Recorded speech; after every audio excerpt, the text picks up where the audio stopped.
Muy buenas tardes a todos. Vamos a dar inicio con el webinar.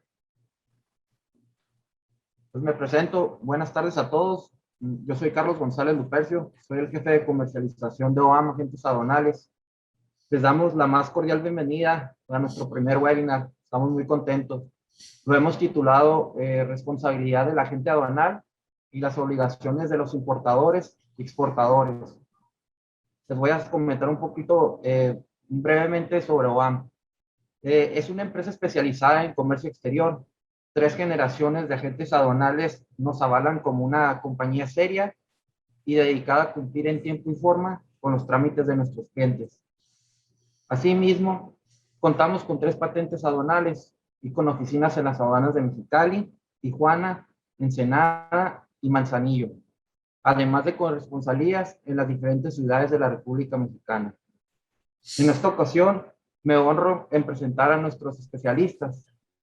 Primero, a Luis Martínez Moreno, director general de OAM Agentes Aduanales. Es licenciado en vista aduanal y agente aduanal con más de 35 años de experiencia en el ramo. Se ha desempeñado como presidente en diversos comités y asociaciones de agentes aduanales, tales como el Consorcio de Comercio Exterior del Interior de México y la Asociación de Agentes Aduanales de Mexicali, AC, entre otros. Arturo López Bustamante, director operativo de OAM Agentes Aduanales, licenciado en Derecho, con 26 años de experiencia en el medio. Ha tomado diversos cursos y diplomados en materia de comercio exterior, como valoración aduanera, auditorías preventivas de comercio exterior, regulaciones y restricciones no arancelarias, operación aduanera, entre otros. Les comento y les informo que al final de este webinar vamos a tener una sesión de preguntas y respuestas.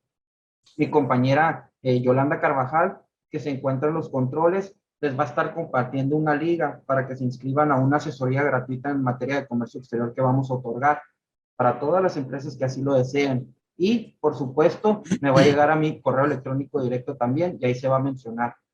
Entonces, pues sin más por el momento, les agradezco su participación y el haberse tomado el tiempo para ingresar a este webinar y les cedo la palabra a la agente aduanal Luis Martínez Moreno.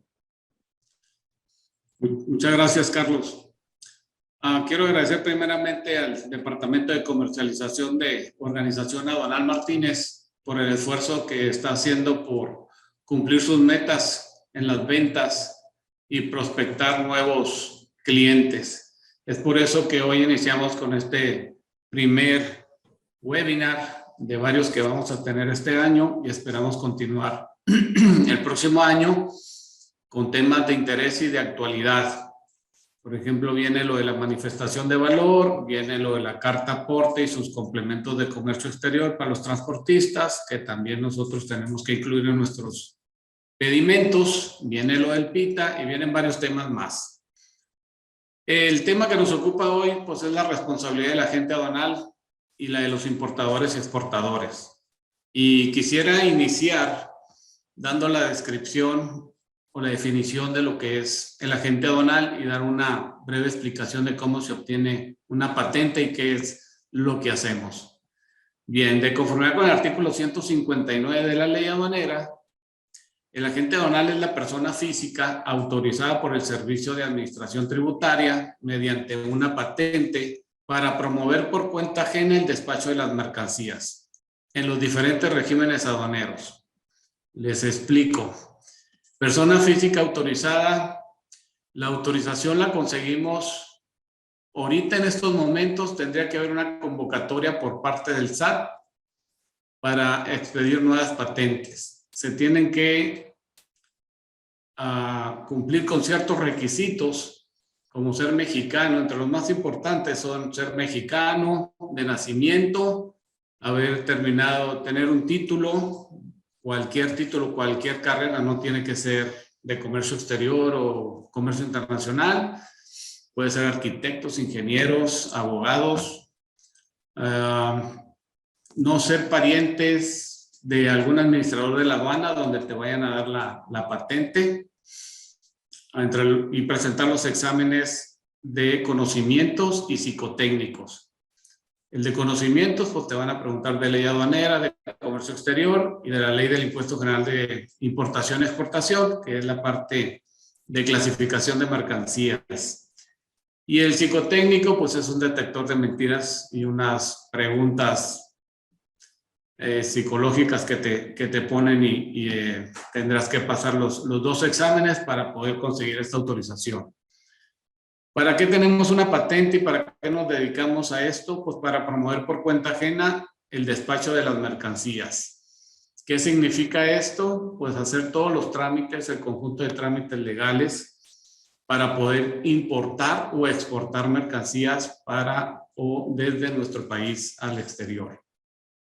Se elabora un pedimento, se manda a validar, se pagan las contribuciones, se revisa la mercancía, se clasifica la mercancía y se elabora este pedimento y se transmite en los diferentes regímenes aduaneros, que puede ser el destino de las mercancías, como es la importación definitiva, los temporales, los tránsitos, ya sean internacionales o internos, y los depósitos fiscales. Y hay una nueva figura, el depósito fiscal estratégico, que está ahorita tomando mucho auge, sobre todo en los puertos marítimos que están saturados.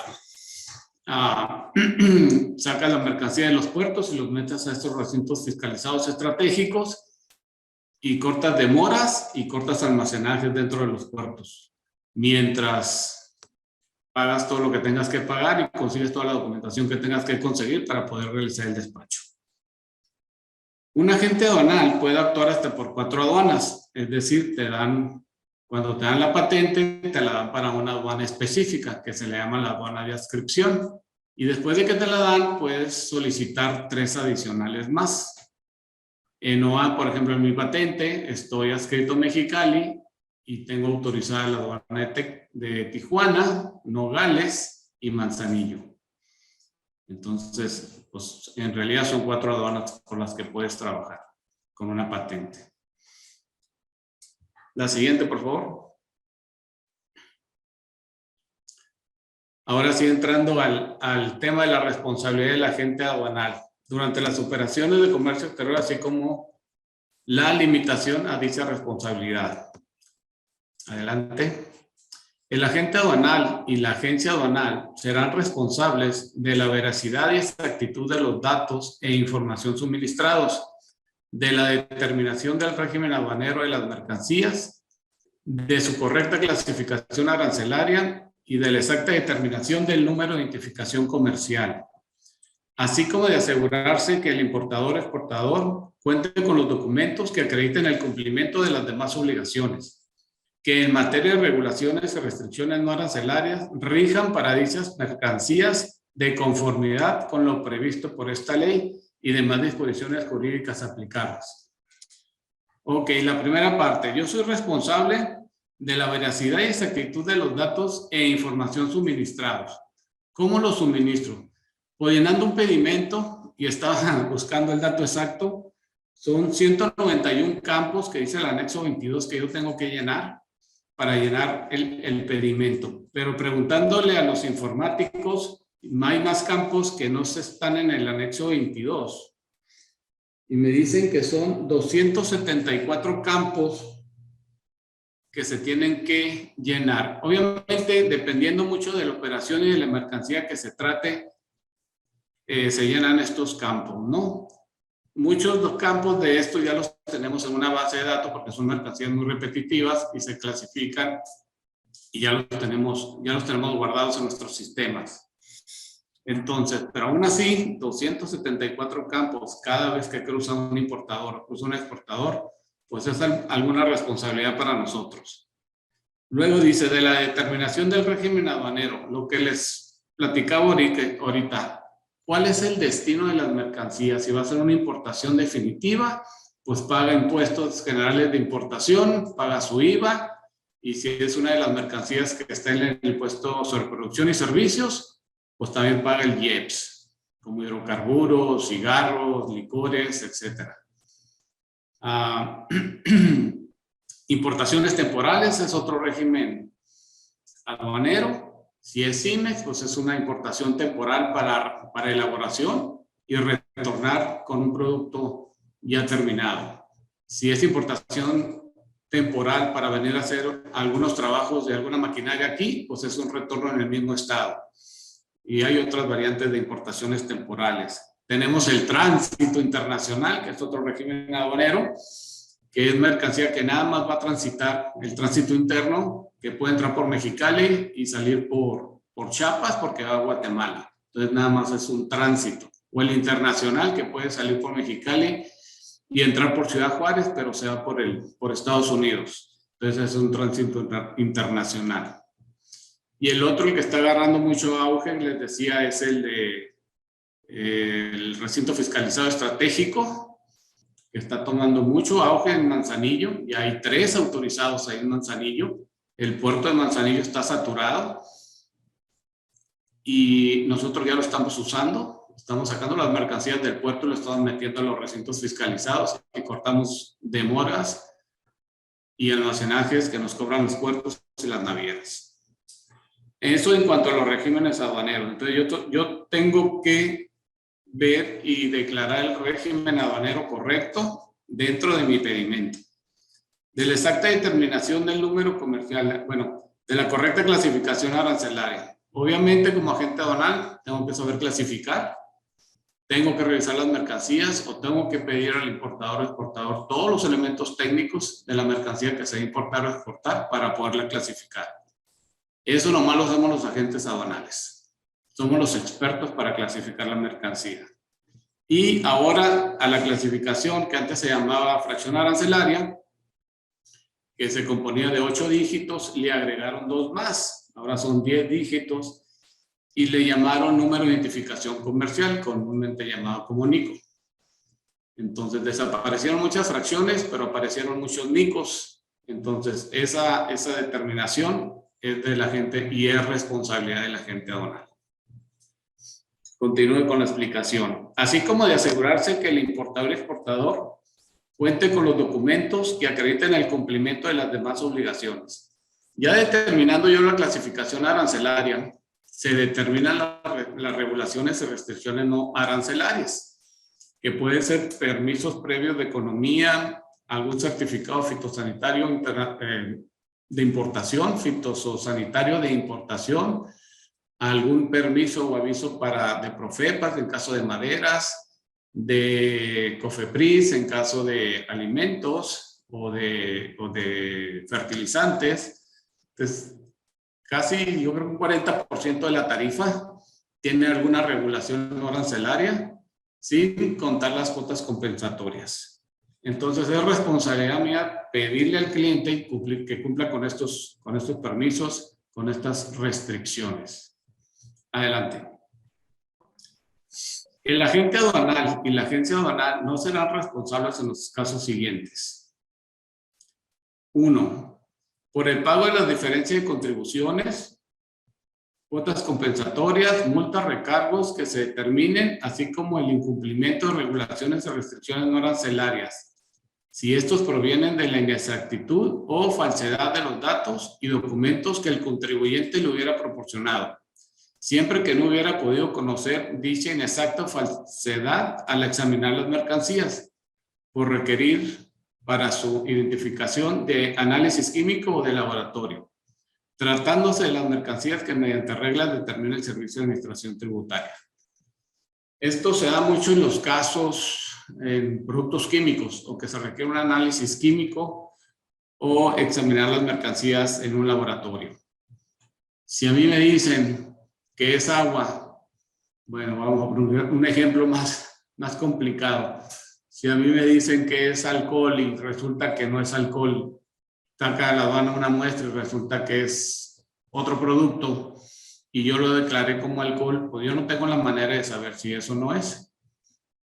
Con la documentación que me dio el importador o exportador me está diciendo que es alcohol, pero el muestreo dice que es otro producto.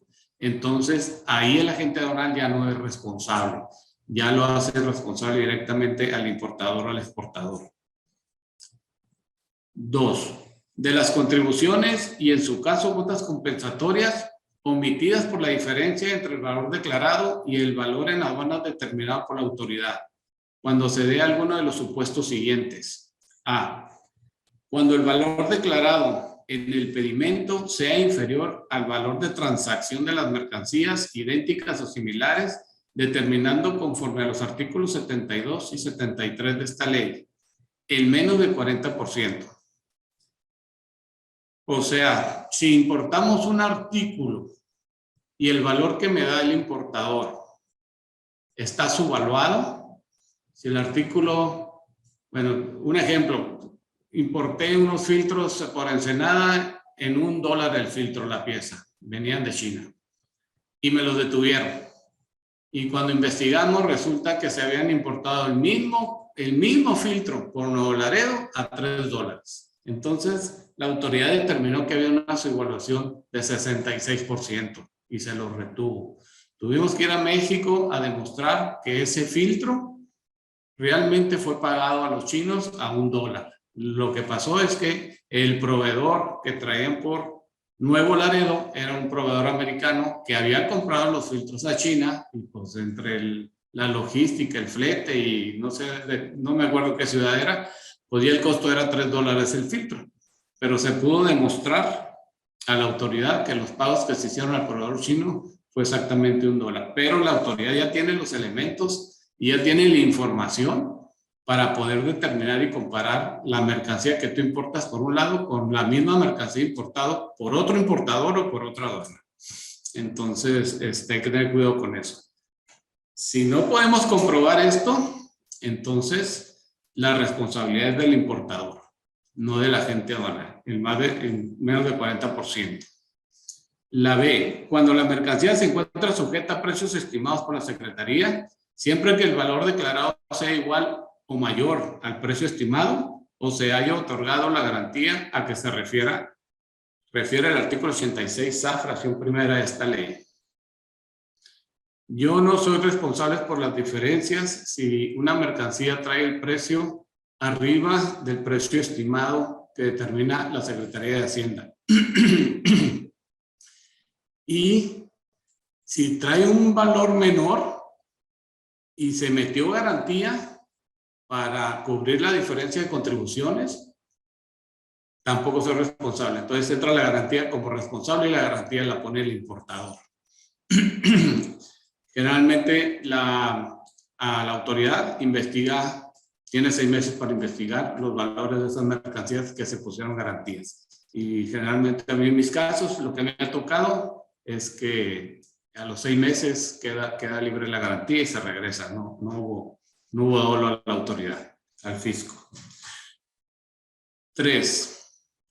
De las contribuciones omitidas que se deriven de la aplicación de un arancel preferencial cuando de conformidad con algún tratado o acuerdo internacional del que México sea parte, se requiere de un certificado de origen para gozar de trato arancelario preferencial, siempre que se conserve copia del certificado de origen que ampare las mercancías y se asegure que el certificado se encuentra en el formato oficial aprobado para tales efectos, que ha sido llenado en su totalidad conforme a su instructivo y que se encuentre vigente a la fecha de la importación. Si yo aplico un arancel preferencial y yo tengo copia del certificado de origen y está bien llenado, pero resulta que el certificado de origen que me llegó no lo expidió el proveedor o es falso, fue modificado, no es responsabilidad mía, es responsabilidad del que me lo otorgó, o sea, el importador o puede ser el proveedor. Entonces, tiene que estar bien llenado. Eso sí revisamos mucho. Si un certificado no está bien llenado, y estamos hablando de puntos y comas, de cómo se pone la fecha, de si trae el correo, el certificado, si no lo trae, y si trae un correo electrónico, tiene que venir. Si no lo trae, lo tenemos que pedir que lo vuelvan a hacer. A esos niveles estamos revisando las cosas porque es responsabilidad de nosotros que entre bien la operación. La siguiente. De las cuotas compensatorias omitidas cuando se importan mercancías idénticas o similares a aquellas que se encuentren sujetas a dichas cuotas, siempre que conserve copia del certificado del país de origen válido, expedido de conformidad con las disposiciones aplicables y cumpla con los que establezca el reglamento. Si una mercancía tiene una cuota compensatoria de China y tú esa misma mercancía la compraste en Estados Unidos, es en Estados Unidos, yo para demostrar que no es de China necesito un certificado de origen. Igualmente, llenado correctamente. De cualquier mercancía que tenga una cuota compensatoria de cualquier país, para demostrar que esa mercancía no es de ese país, necesitamos un certificado de origen. Entonces, yo conservando la copia, que esté llenada correctamente, yo con eso tengo para demostrarle a la autoridad que hice la operación correctamente. ¿Ok? Entonces, pues no tengo responsabilidad.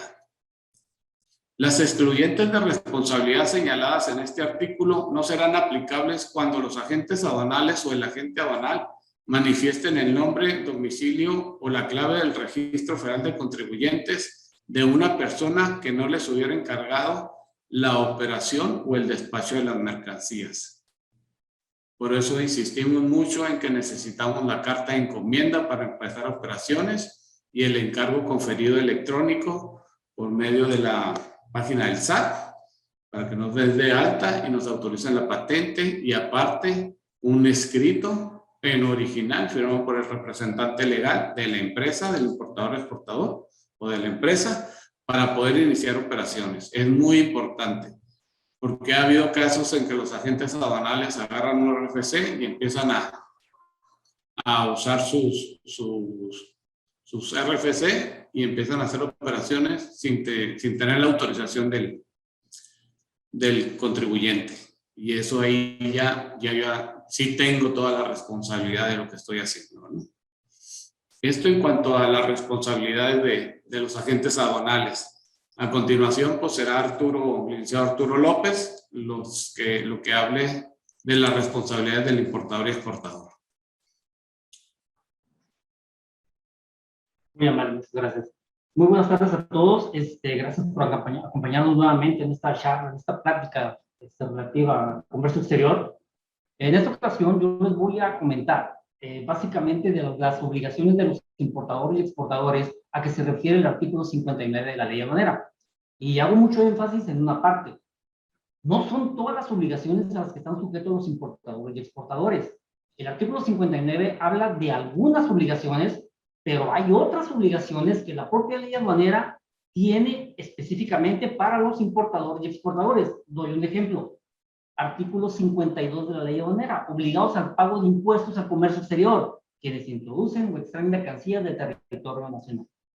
En esta ocasión, yo únicamente me voy a referir a aquellas obligaciones a que hace alusión el artículo 59 de la ley aduanera. Y recordemos que el artículo 59 de la ley aduanera establece claramente que quien introduce o extrae mercancías de territorio nacional deben de cumplir, sin perjuicio de las demás obligaciones, que es lo que acabo de comentar, las siguientes. Primera obligación para los importadores y exportadores. 1. Llevar los sistemas de control de inventario en forma automatizada que mantengan en todo momento el registro actualizado de los datos de control de las mercancías de comercio exterior, mismos que deberán estar a disposición de la autoridad aduanera. Y aquí inicio con un comentario. La mayor parte de los importadores creen que la obligación de llevar un control de inventario en materia de comercio exterior es una única y exclusiva de las empresas que cuentan con programas autorizados por la Secretaría de Economía, es decir, las empresas CIMEX. Y esto es un error. Acabamos de decir que el 59 es para quien introduce y extrae mercancías de territorio nacional. El segundo párrafo del artículo 59 nos aclara este supuesto. Por favor, la siguiente, Yolanda. Aquí lo tenemos. Quienes introducen mercancías bajo los regímenes de importación temporal para elaboración, transformación o reparación en programas de maquila o de exportación, depósito fiscal, de recinto fiscalizado estratégico o de elaboración, transformación o reparación en recinto fiscalizado, deberán llevar en forma automatizada el sistema de control de inventarios a que se refiere el párrafo anterior. El artículo 159 es muy claro. La obligación recae para todo aquel que introduce las mercancías, no solo para las empresas CIMEX. Hay que tener mucho cuidado con esta parte. Es muy importante establecer qué pasa si con motivo de una revisión que me haga la propia autoridad y me requiere que le presente mi control de inventarios y yo no cuento con él. De entrada, la autoridad lo que va a considerar es que todas aquellas mercancías que se encuentren en propiedad y en posesión del contribuyente son de procedencia extranjera y va a pedir que acrediten la legal estancia. Segunda situación, no olvidemos que tenemos un artículo 185A de la ley aduanera que establece una infracción para quien no lleve esta obligación. Y la sanción nada menos y nada más es que es de 20,000 a 41,000 pesos. Así de fácil. Obligación número 2, por favor. La segunda obligación que establece el artículo 59 de la ley aduanera es obtener la información, documentación y otros medios de prueba necesarios para comprobar el país de origen y procedencia de las mercancías. Para efectos de preferencias arancelarias, marcado de país de origen, aplicación de cuotas compensatorias, cupos y otras medidas que al efecto se establezcan conforme a la Ley de Comercio Exterior y tratados internacionales de los que México sea parte, y proporcionarlos a las autoridades aduaneras cuando éstas lo requieran. Segunda recomendación, importador, exportador, si realizas tus operaciones de comercio exterior al amparo de un tratado de libre comercio del que México sea parte, ya sea para obtener preferencias arancelarias, beneficios arancelarios, o bien eximir por ahí una cuota compensatoria, debes de contar con el original del certificado de origen o bien declaración de origen, según corresponda. Y no solo tenerlo, no solo conservarlo, tienes que revisar que el mismo se encuentre perfectamente lleno como su instructivo. No perdamos de vista esta parte.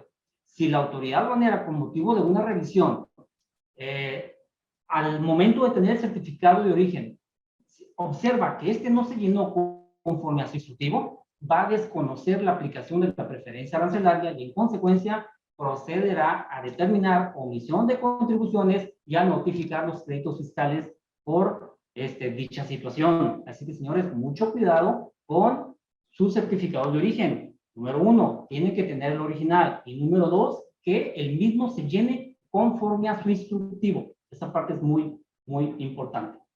Obligación número 3, por favor. La obligación número 3, entregar a la agencia aduanal o al agente aduanal que promueve el despacho de las mercancías y proporcionar a las autoridades aduaneras una manifestación bajo protesta de decir verdad con los elementos en los términos que esta ley y las reglas que para tal efecto emita el Servicio de Administración Tributaria permitan determinar el valor en aduana de las mercancías. Y aquí entramos a un tema muy interesante, que está de moda y se va a poner más de moda más adelante cuando venga lo que es la manifestación de valor en términos de la regla 151. Pero no me adelanto un poquito. Quiero hablar de qué es lo que está vigente a la fecha. ¿Cómo estamos trabajando actualmente con el tema de la manifestación de valor? Actualmente, la manifestación de valor y hoja de cálculo que se está utilizando es la que fue publicada el 21 de diciembre de 2017. Esa es la manifestación de valor y hoja de cálculo que estamos utilizando. Lo que es una realidad, ¿qué hacen la mayor parte de los importadores y exportadores con el tema de la manifestación de valor? Generalmente hablan a su agente aduanal, le dicen, agente aduanal, por favor, mándame las manifestaciones de valor, aquí yo te las firmo y te las regreso. Eso en el mejor de los casos, porque realmente actualmente es un tema muy, muy serio el poder recuperar esas manifestaciones de valor firmadas, cuando vemos que esta manifestación de valor es sumamente importante. ¿Por qué es tan importante la manifestación de valor? Porque en esta manifestación de valor, el importador le informa a la autoridad aduanera que el valor en aduana de las mercancías declaradas en el pedimento son ciertos y verdaderos. El que la manifestación de valor proporcione algún error, alguna omisión, esto obviamente va a afectar su valor en aduana y en consecuencia caemos al tema de las omisiones de contribuciones y fincación de créditos fiscales. Esto que estoy comentando obviamente va a tener un cambio significativo cuando entre en vigor la regla 151. Recordemos que la regla 151 ya está publicada en las reglas, pero más sin embargo no ha entrado en vigor. El día que entre en vigor, todo esto que estoy platicando va a cambiar radicalmente y la regla básicamente lo que nos establece es que a raíz de que se publique el formato de manifestación de valor en la ventanilla digital, 90 días posteriores a su publicación va a ser exigible. ¿Y en qué consiste esta obligación? pues nada menos y nada más que tener que transmitir a la autoridad aduanera la manifestación de valor con los documentos anexos a que se refiere el artículo 81 del reglamento de la ley aduanera. Y esto va a ser por operación y previo a la misma. O sea que este tema de la manifestación de valor, a como se viene planteando en la regla 151, pues sí, va a tener mucho cambio, mucha a la forma en la que estamos trabajando actualmente, ¿no? Por otra parte, el artículo 59, cuando nos habla de la manifestación de valor para efectos de la exportación, nos dice que la manifestación de valor va a ser el CFDI, el comprobante fiscal digital que utilizamos generalmente para efectos de la exportación. Esa va a tomar la figura de manifestación de valor para efectos de la exportación. Siguiente obligación, por favor. Aquí, por ejemplo, vemos que el mismo artículo 59 ya contempla la necesidad de conservar en documento digital la manifestación de valor y los documentos anexos a la misma, haciendo referencia a la regla 151 que está por entrar en vigor una vez publicada el formato de manifestación de valor. Y 90 días posteriores, su exigencia. Adelante, por favor. Esta lámina nos aclara lo que les acabo de comentar conforme al tema de exportación relativo a la manifestación de valor. Por favor. Igual, el importador deberá entregar en documento digital o electrónico, según sea el caso, a la autoridad aduanera, cuando ésta sí lo requiera la manifestación de valor, y la información y documentación y otros medios de prueba necesarios a que se refiere el primer párrafo de la fracción, cumpliendo con los requisitos que establece el reglamento y los términos que establece el Servicio de Administración Tributaria. Ahora bien, el tema de la manifestación de valor ya está contemplado para efectos de que se conserve en documento digital. Al ser transmitido en ventanilla única, pues obviamente la regla 151 va a establecer la obligación de que el importador le entregue por anticipado al agente aduanal dicha manifestación de valor en forma digital. Adelante, por favor. Continuando con el análisis del artículo 59, fracción tercera, también nos dice que lo que se conoce como el encargo conferido electrónico es un documento que se debe conservar y que los importadores deben de entregar a su agente aduanal. Adelante, por favor. Cuarta obligación. Están inscritos en el padrón de importadores y, en su caso, en el padrón de importadores de sectores específicos o en el padrón de exportadores sectorial que estén a cargo del Servicio de Administración Tributaria. Recordemos que actualmente existen tres padrones. Tenemos el padrón general de importación, tenemos el padrón de sectores específicos de importación, es decir, si yo quiero importar una mercancía que pertenece a algún sector, por ejemplo, textil, por llamarlo así, la autoridad me exige que además de estar inscrito en el padrón de importador general, tengo que estar dado de alta en un padrón específico. Igualmente, para efectos de la exportación, hay mercancías que se encuentran sujetas a un padrón sectorial de exportación y esto nos lo define el anexo 10, apartado A y apartado B de las reglas generales de comercio exterior. Realmente darse de alta en nuestros padrones no es una tarea complicada, es básicamente cumplir con los requisitos que te pide la propia autoridad para poderte dar de alta en dichos padrones. Pero realmente aquí lo complicado o lo que representa un verdadero problema es mantenerse activo en dicho padrón. ¿Y a dónde voy? Recordemos que existe una regla general de comercio exterior que establece 46 causales de cancelación o suspensión, mejor dicho, del padrón de importadores. Y aquí la recomendación es, señores, denle una leidita a esa regla 133, porque al haber 46 causales, pues en cualquier momento yo puedo encuadrar en algún supuesto, ¿y qué va a pasar? Que el Servicio de Administración Tributaria me va a dar de baja en el padrón y no voy a poder operar. Esto detiene de entrada el flujo de mercancías, ya sea que se importen o se exporten, tratándose de sectores específicos, ¿no? Una de las más comunes que me ha tocado ver en la práctica como causal de suspensión es la famosa opinión de cumplimiento. La recomendación aquí yo les diría, revisen cada 15 días su opinión de cumplimiento a efecto de que esta no se vea negativa, porque esta situación pues solamente va a afectar su inscripción al padrón de importadores y esto puede ser motivo de baja. Adelante, por favor. Quinto requisito que establece el artículo 59 para efectos de cumplir ya sea los importadores o exportadores es formar un expediente electrónico de cada uno de los pedimentos, avisos consolidados o documento aduanero de que se trate, el cual deberá contener el propio pedimento en el formato que se haya transmitido, así como sus anexos junto con sus acuses electrónicos, y deberá conservarse como parte de la contabilidad por los plazos establecidos en el Código Fiscal de la Federación. Esta obligación que estoy comentando en este momento es una obligación que va de la mano con la obligación que tiene el agente aduanal en el artículo 162 de la ley aduanera. Este artículo 162, perdón, le impone al agente aduanal la misma obligación de llevar un expediente electrónico de cada una de las operaciones que se tramiten. Y aquí la pregunta resalta es, ¿qué documentos son los que integran el expediente electrónico? No hay un artículo específico en toda la ley aduanera que nos diga qué documentación es la que se debe cumplir o debe integrar lo que viene siendo el expediente electrónico. La recomendación es la siguiente: los documentos mínimos que deben contar en el expediente electrónico de cada una de sus operaciones son los siguientes. Número 1, el pedimento. Número 2, los archivos de prevalidación y validación de pago. 3, la factura comercial. 4, el COBE, tanto la transmisión del COBE como los archivos de acuse. Número 5, perdón, el cumplimiento de las regulaciones y restricciones no arancelarias. El conocimiento de embarque, es decir, los documentos de transporte. El certificado de origen, para efectos de preferencias arancelarias o eximir alguna cuota compensatoria.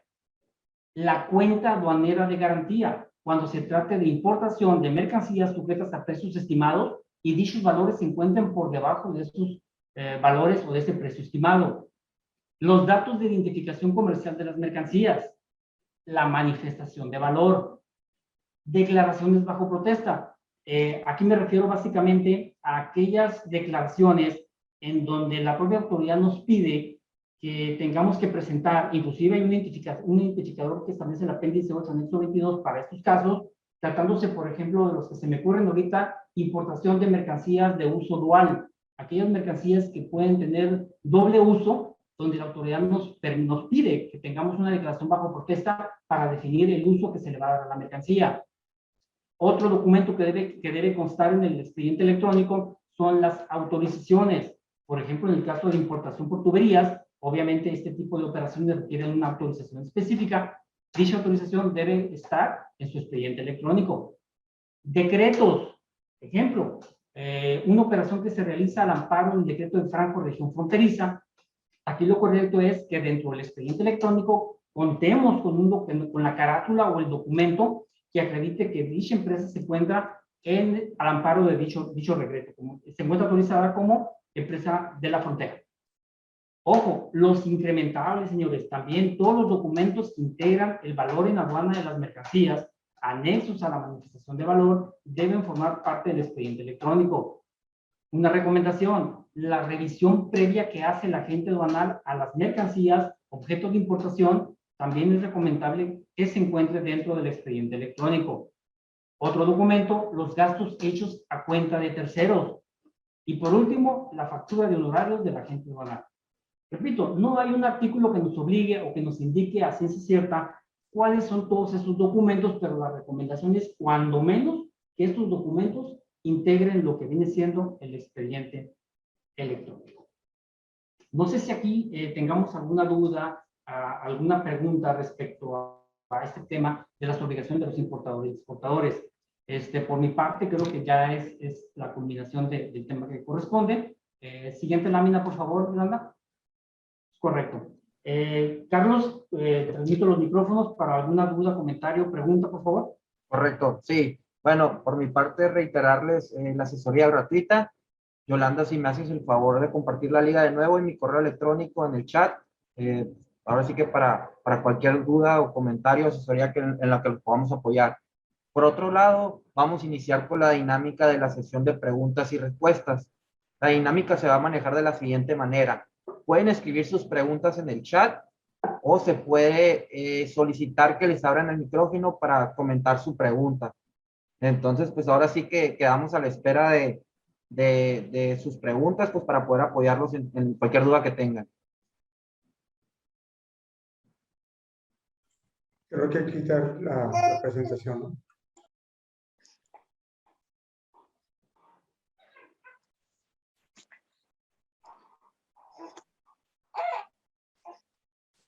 Si alguien quiere preguntar algo, pueden dejar un chat, o sea, pueden dejar un mensaje en el chat, o si gustan también pueden activar su micrófono y con gusto los escuchamos.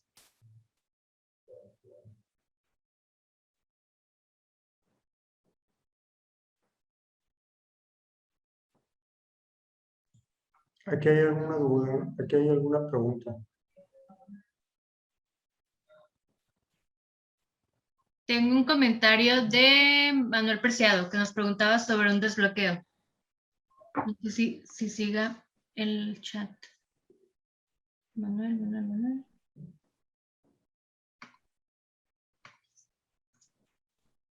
Lo de Manuel Preciado es un tema interno, ¿no? Ok, perfecto. Sí. Aquí comenta Valeria Torres, mencionaron algo de nombre de COBE. ¿Qué es? Claro que sí. El COBE es el comprobante de valor electrónico. Es la transmisión de la información que contiene la factura comercial a través del sistema de aduanas. Ahora se le llama comprobante de valor electrónico.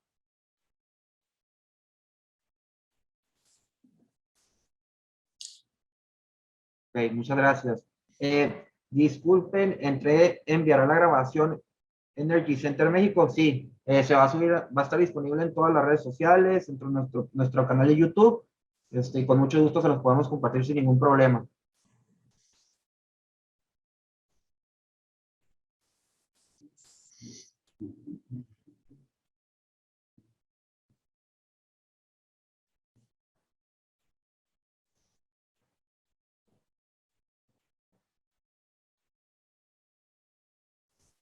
Otra pregunta de Valeria Torres. ¿Cómo se divide una agencia aduanal? ¿Qué departamentos hay dentro de ella? Bueno, depende mucho del tamaño de la agencia aduanal, depende mucho de los clientes que tenga. Aquí con nosotros tenemos un departamento operativo que se divide en importación, exportación y reexpedición y oficinas foráneas dentro del departamento operativo. Tenemos un departamento legal, tenemos un departamento de glosa, que se glosa antes y se glosa después de las operaciones para comprobar que todo el expediente electrónico esté completo. Tenemos la dirección general, obviamente. Tenemos el departamento de informática, donde ya los servidores para poder soportar tanta información y tanta tráfico que existe en las aduanas que estamos trabajando, que son Tijuana, Mexicali, Ensenada y Manzanillo, pues son muy robustos, ¿no? Tenemos servidores físicos y ya tenemos servidores en las nubes, en la nube. Facturación, obviamente, tenemos también el departamento de contabilidad. Básicamente, así es la estructura de OAM. Ok, muchas gracias. Alejandra García. ¿Existe una entidad que cumpla como comercializadora, pero para exportaciones en caso de que la importación de Estados Unidos no esté dado de alta como empresa?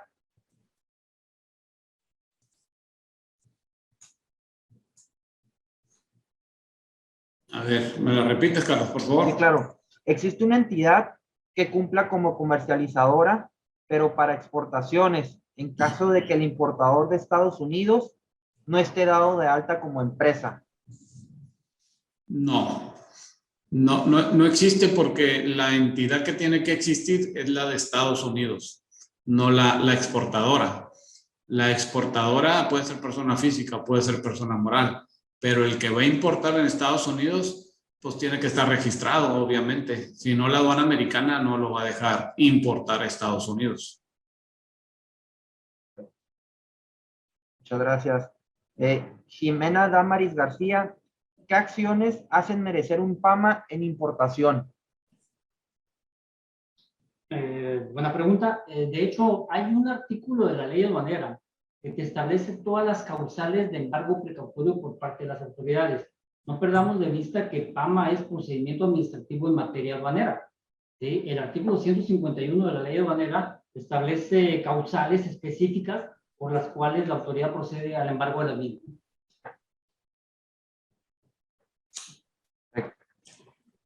Muchas gracias. Muchas gracias, Carlos Alberto Paz. Estamos al pendiente con la asesoría. De todas maneras, nos contactamos con usted. Natalia, ¿cuentan con alguna bolsa de trabajo que pueda compartir currículum vitae? Si contamos, está en la página de OAM. También tenemos nuestras redes sociales y ahí puede ponerse en contacto con nosotros. Ahora, Cariaga, disculpe, ¿cuál es la función de los departamentos foráneos?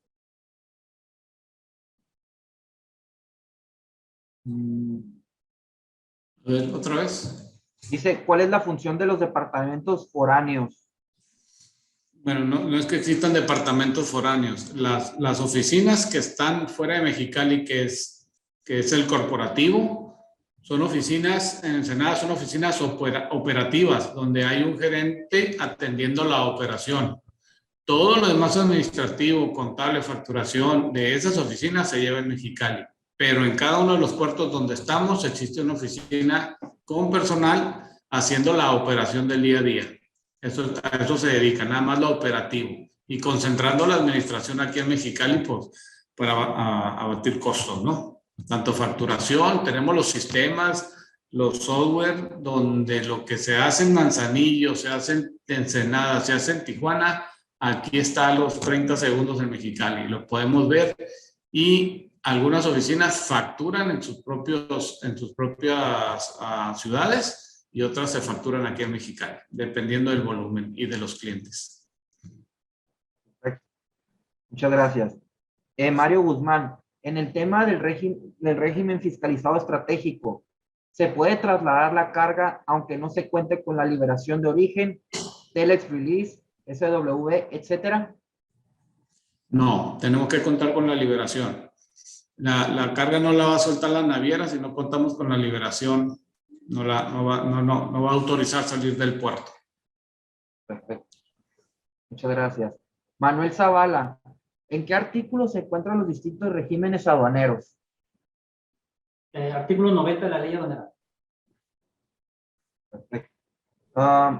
Galaxy A11, ¿la carta aporte será obligatoria para todo transportista? La carta aporte será obligatoria para cada transportista con su complemento de comercio exterior. Si cruza la aduana, sí. A partir del 2 de enero, 1 de enero. Es la última prórroga. Gracias. Miguel Longoria, tenemos un proveedor en China que nos da un costo más bajo que los que importamos de Estados Unidos. Creo que mencionaron algo al respecto al hacer la importación. ¿Lo pueden volver a comentar? ¿Qué hacer en esos casos? Si traemos una mercancía de China que sabemos que está a un precio más bajo de lo que se consigue en México o de lo que se importa por Estados Unidos, lo más recomendable es cuando se hace la operación, es hacer un contrato firmado por los mexicanos y por los chinos, donde se especifiquen los valores a los que se van a pagar esas mercancías.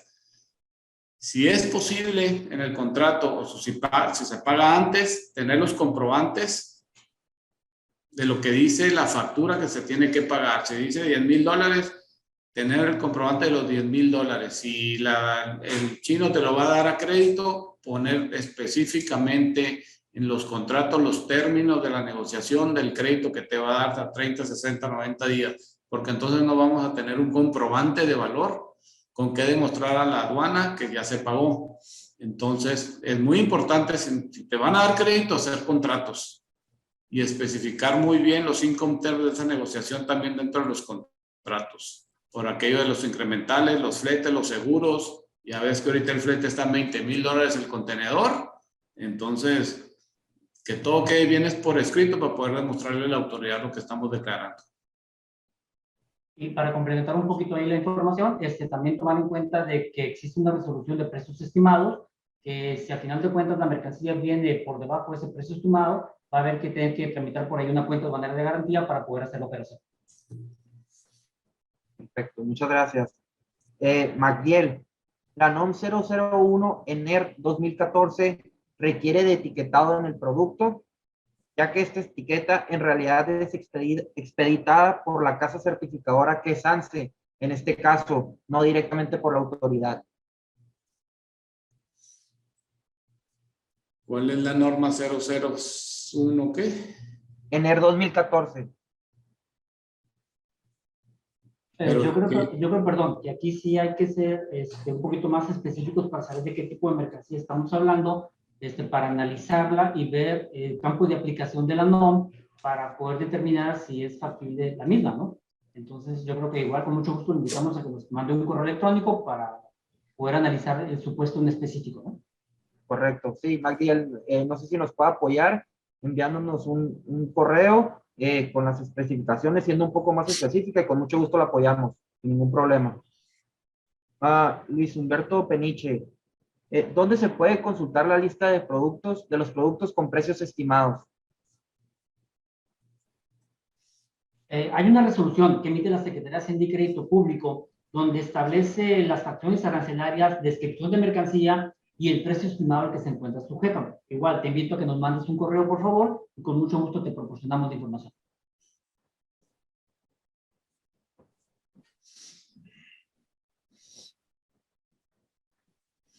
Manuel Zavala, ¿tendrán algún curso, taller de llenado o lectura de pedimento? O lo podemos tomar como tema de webinar, ¿no? Sería muy interesante.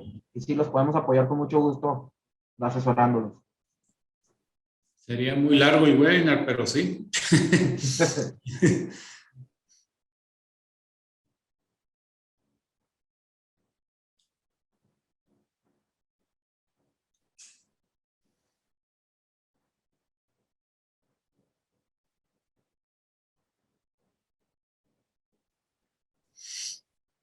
Elizabeth Cuevas, ¿qué pasa cuando el proveedor te envía productos sin costo, que son parte del producto terminado?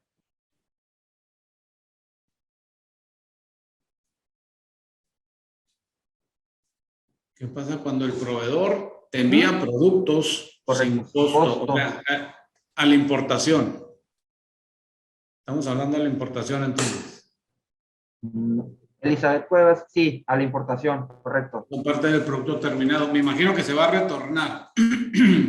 Aun cuando se retorne, tenemos que ponerle un valor a las mercancías, ¿eh?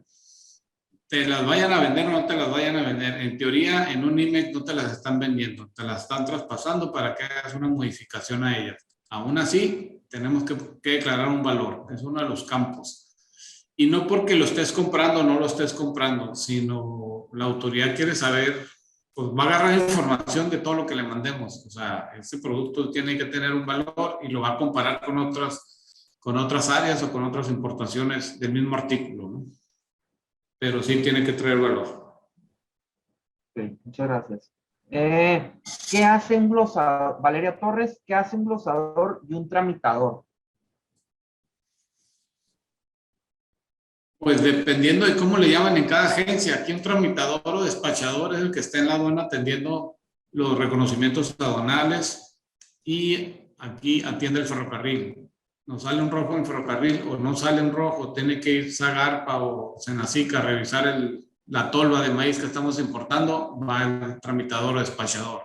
Y en la aduana pues está pendiente de los rojos y contando junto con el verificador de la aduana que todo esté bien.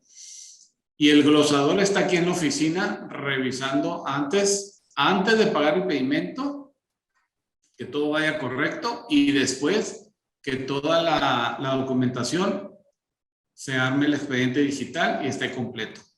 Eso es lo que hacen los glosadores. Ok. Miguel Longoria, ¿nos pueden apoyar con asesoría para realizar los contratos y con quién tendría que dirigirme? Igual, si gusta enviarme un correo a comercialización y yo con mucho gusto le doy seguimiento con un poquito más de especificaciones. Carlos Alberto Paz, ¿Podrían hacer un grupo de WhatsApp para asesorías de buenas prácticas de importación, procedimientos de sus servicios? Y me otorga el teléfono. Claro que sí, Carlos Alberto. Nosotros le damos seguimiento. Nos ponemos en contacto con usted con mucho gusto. Jimena Damaris García. ¿Cómo sería una negociación para establecer el Incoterm entre el importador y el exportador? Pues depende de muchas cosas, o sea, hasta dónde quieres que llegue la responsabilidad del embarque de tu proveedor y hasta dónde quieres tú agarrar la responsabilidad de esa mercancía y en qué punto del trayecto quieres empezar a tener responsabilidad. Generalmente en marítimo mucho es libre a bordo, o sea, tu responsabilidad es la responsabilidad del proveedor, el FO, famoso FO, termina cuando la mercancía está arriba del buque. Entonces, el flete, el seguro, descargar en el puerto de destino, la importación y hasta que llega a tu empresa, es tu responsabilidad. Hay gente que paga hasta tu empresa y entonces es responsabilidad del proveedor pagar el flete, o sea, te lo va a cobrar, pero pasan muchas cosas. Pasan muchas cosas en el camino que tú no quieres batallar y que las pague el proveedor. Entonces, dependiendo del tipo de mercancía, del transporte que se vaya a usar, tú tienes que decidir en dónde empieza tu responsabilidad en ese trayecto. El otro día fuimos, una empresa contrató ex-work, o sea, dentro de la planta, ella iba a ir a recoger al almacén del proveedor la mercancía e ella iba a pagar todos los gastos. Pero se fue con un camión, llegó y dijo, pues ya cárguenme la mercancía, aquí está mi camión. Y le dijeron que no, que ellos no podían cargar porque ella había contratado un Incoterms adentro del almacén y que ella tenía que tener el montacargas y la persona que le cargara el camión, porque ya el proveedor no se hacía responsable si se dañaba subiéndola al camión. Entonces, son situaciones complicadas y de mucha experiencia y de responsabilidades. ¿Hasta dónde quieres tú tener la responsabilidad y o el proveedor? Muchas gracias. Juan Carlos, ¿alguna recomendación que puedan dar para aquellos que quieran comenzar a trabajar en una agencia aduanal o en algún departamento de aduana cuando acabas de terminar la universidad? Pues aquí en OAM, terminando los estudiantes que quieran entrar, se les hace un examen y de acuerdo al examen se les da una oportunidad en algún departamento y se les empieza a capacitar. Generalmente no les decimos que no, sabemos que van saliendo de la escuela y que necesitan experiencia, entonces los empezamos a preparar. Generalmente los ponemos dentro del departamento de glosa, les enseñamos la documentación y que están revisando y que cumplan con todos los requisitos. Y de ahí los empezamos a capacitar en el llenado de pedimentos, en clasificación arancelaria, luego los pasamos al área de exportación y así se van evolucionando. Tenemos una carrera para cómo subir escalones dentro de Organización Aduanal Martínez, pero es de acuerdo al primer examen que les hacemos nosotros. Perfecto. Les vamos a volver a compartir el enlace para la asesoría, ahí se pueden registrar y en estos días Carlos y su equipo los van a estar contactando pues para darle seguimiento, cualquier duda que tengan, ahí con toda confianza los pueden ayudar. Y creo que sería todo. No sé si alguien quiere agregar algo más. Yo nada más agradecerle su atención y darse el tiempo para apoyarnos con este webinar, ¿no? Con este primer webinar. Espero que haya sido de gran utilidad para ustedes. Y pues quedamos a la espera en caso de que requieran algún tipo de apoyo. Muchas gracias.